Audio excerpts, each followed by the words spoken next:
Hello, so this is a little intro video just to introduce you to my 1945 Ford GPW.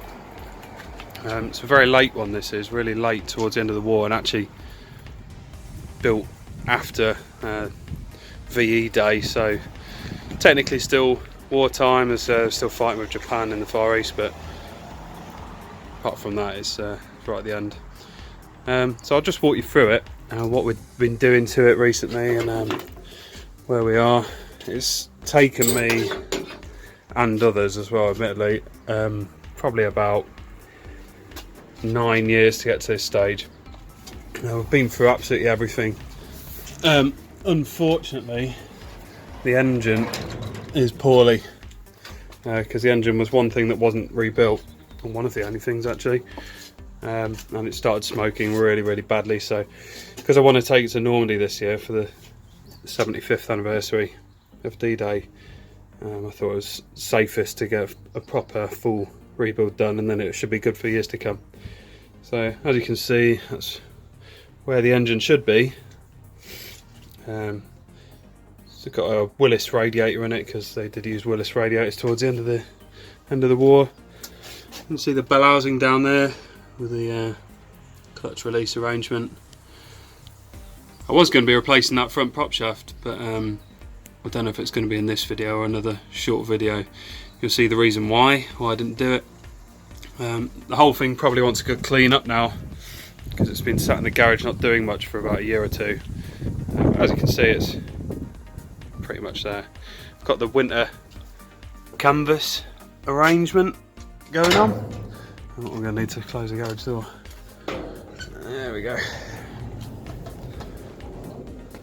There we go.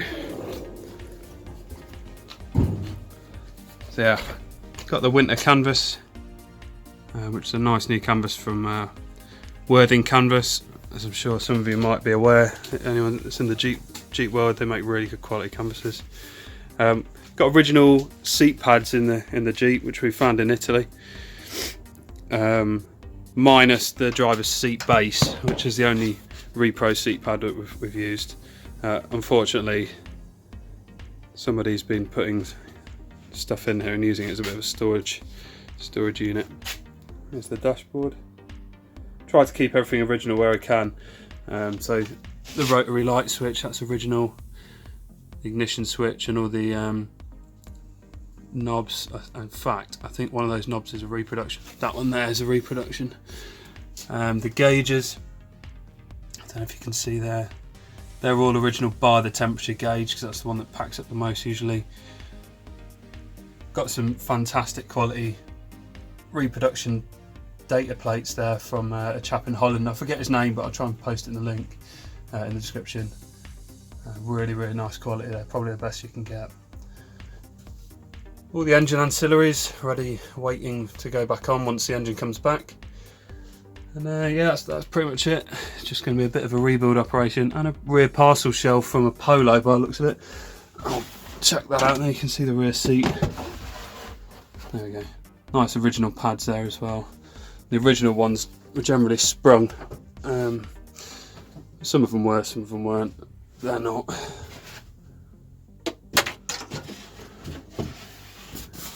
Yeah, they're nice to have.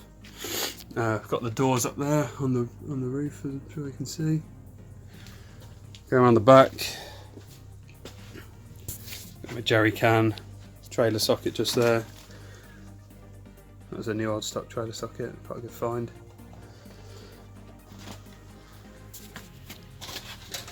Spare wheel carrier with the a nice little Gucci locking arrangement there. It's an original thing. Pretty sure it's a reproduction. I think they're doing reproductions now. The pintle hook, and probably something I should have noticed is I've done it in Royal Naval colours, just something a little bit different, I suppose. They're generally all green. I thought I'd make this one a bit more interesting. Not that green ones aren't interesting, it's just personal preference, I suppose. And the Pioneer tools just there. Still haven't managed to find a decent axe, but that shovel's a nice one. And the seat belts, look. They're the seat belts. So yeah, if we have any updates with it, I'll keep you informed. The engine's due back in about June, I believe. So quite a long wait. There's a long waiting list. Jeffrey Engineering are doing the rebuild. I'm sure quite a few of you have probably heard of him. He's like the aficionado on Jeep rebuilds in the UK. Other people do it, and I'm sure they do it fine, but Jeffrey's has got a very good reputation. So yeah, I'll keep you informed. See you later.